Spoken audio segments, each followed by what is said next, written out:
أعوذ بالله من الشيطان الرجيم. بسم الله الرحمن الرحيم. Welcome, Seeker. I'm honestly so glad you're here with us today. In this explainer, we're going to bridge the vast cosmic realities of the Qur'an directly with the intimate, quiet realities of your own heart. We're looking at the second cluster of Surah al-Taghābun, that's verses 5 through 10. And it's just this profound passage that gently shifts our gaze from the heavens right down into the historical ledger of the human soul. As we begin, we center ourselves in the name of God, the Lord of mercy, the giver of mercy. Now, the opening verses of this surah showed us a cosmos that constantly praises God. But right here, we're brought to the threshold of a deeply personal question.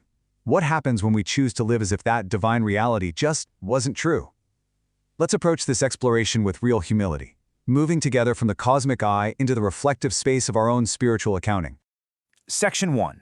The Weight of Historical News. Okay, let's dive right into this.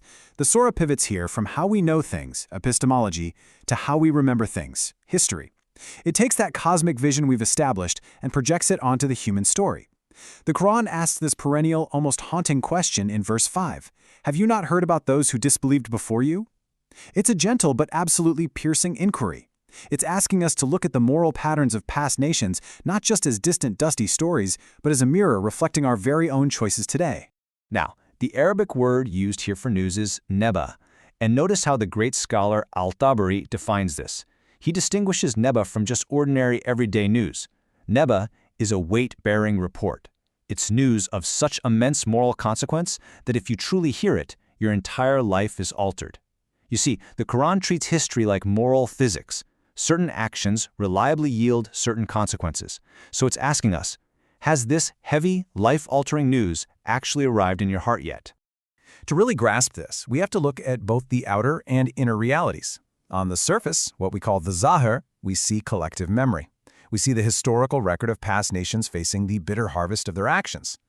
But the inner meaning, the batin, as beautifully explained by al-Kushairi, is deeply personal. It's that inward intuition, the kind that arrives in quiet moments of moral clarity, whispering that your actions matter eternally. It's the truth we already know, even when we try to pretend we don't. Section 2. The human form of guidance.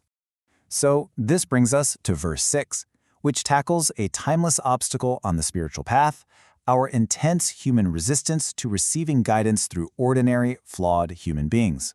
Should we take guidance from mere mortals? That is the exact objection raised by past nations. It's what the sociologist Max Weber called the authority paradox. We kind of want our spiritual guides to be flawless angels, right? Magical, superhuman. We really struggle when the message comes from someone who shops in the same markets and eats the exact same food as we do. But the Qur'an insists on bashar, human messengers. And this brilliantly illustrates a core spiritual truth.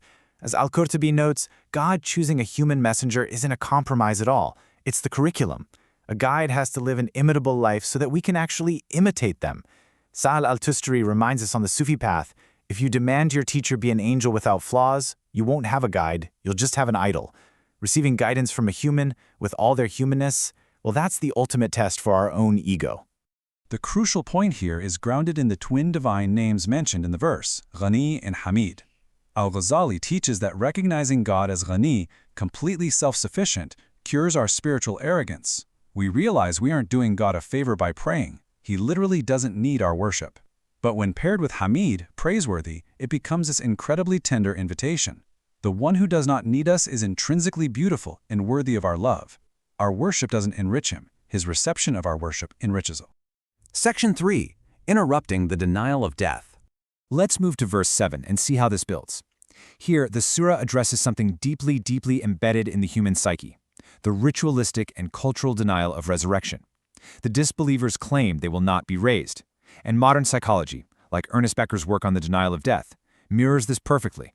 We organize our entire lives around defense mechanisms just to avoid the reality of our mortality. Denying the resurrection isn't a logical, philosophical stance, my friends. It's a psychological strategy to postpone accountability. In the beautiful numerical mysteries of the Abjad system, the word for resurrection, ba'ath, actually reduces to the number 5. And 5 is the number of the threshold. It perfectly represents the doorway across which every single soul must pass, moving from the closed, finite form of this worldly life into the vast, expansive reality of the next. The Qur'an uses the word za'ama for this denial, a baseless false claim spoken with hollow confidence. But notice how the Qur'an responds. It doesn't argue, it uses a prophetic oath. Yes, by my Lord, you will be raised. Maulana Rumi says this oath isn't meant to spark a debate, it is a gentle interruption. It's literally like a dear friend placing a warm hand on your shoulder to wake you up from the small, quiet calculus of believing that no one will ever see your hidden choices. Section 4. Seeing by Divine Light. This awakening transitions us beautifully to verse 8, which outlines the prescriptive response for the seeker: believe in God, the messenger, and the light. The Quran refers to the revelation here not as a rigid book or a set of rules, but as nur, light. The issue with the disbelievers wasn't a lack of logical argument, it was an inability to see. The Quran acts as an optical capacity, sent down to literally illuminate the dark rooms of our lives so we can see reality exactly as it is. Outwardly, the zahir. This means acknowledging the clear evidences brought by the prophets. But the inner, tender Sufi reading is just so moving. The masters say that light does not argue with the dark, it simply shines. Our responsibility through daily practices like adab and dhikr is simply to keep our own optical surfaces clean. We don't need to argue with the darkness of the world. We just have to refuse to become the dark ourselves, yielding softly to the divine light. Section 5. The Day of Mutual Disclosure. And now we arrive at verse 9, which uncovers the signature day that gives this beautiful surah its name, Taghābun, the Day of Mutual Disclosure. It's actually a marketplace term. It describes the exact moment a transaction is finalized and you realize who truly walked away with the gain and who took the loss. Think of the behavioral economics concept of loss aversion by Daniel Kahneman. We are so terrified of losing in this world, but on Taghābun, the valuations are entirely reversed. The worldly losers who sacrificed for God are revealed for sure as the ultimate winners. Outwardly, this is the grand eschatological endgame, the day cosmic justice is finalized.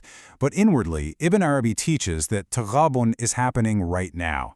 Every single act is currently being inscribed in the unseen ledger.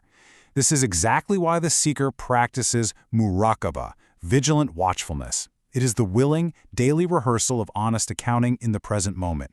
We do this so that when the final disclosure arrives, it brings absolutely no surprises. Returning to the Abjad mysteries for a second, the word Taghābun reduces beautifully to the number 4. 4 represents foundational stability.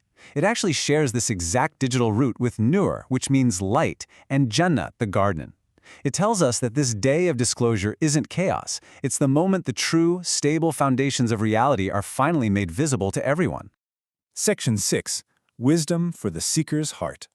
So, how do we actually live this? Let's bring this theology right down into our daily lives, into the spiritual disciplines of ikhlas, deep sincerity, and tazkiyah, purification of the heart. I invite you to try these 3 quiet practices this week to bridge cosmic eschatology with your daily choices. First, at the start of your day, recall a historical nubba, a moral pattern you know but maybe haven't applied yet. Second, deliberately seek and receive guidance from someone whose human imperfections normally bother you. Set aside your ego and truly listen. And third, at the end of each day, sit quietly and conduct a 1-minute Taghābun audit. Look at just one choice you made today from the perspective of life's final transaction. Let us close with this soft reflection, a munajat, a whispered prayer. Let these words just wash over you. O self-sufficient one who needs me not, O praiseworthy whose light I cannot earn, lift from my eyes the dark of Lan Nubath, the denial that we will be raised, and make my Taghābun small when I return. Ameen. Compiled with gratitude by Mir Ali Shah, a seeker sharing through the living the wisdom of the Qur'an explainer. I also ask for your gentle forgiveness and acceptance for any mispronunciations or errors that may have slipped into this AI-assisted delivery. Remember, true understanding comes from tawakkul, our deep, abiding trust in the divine. But as we part ways today, I want to leave you with this one thought. If your personal ledger were opened right in this very moment, what would your day of mutual disclosure reveal?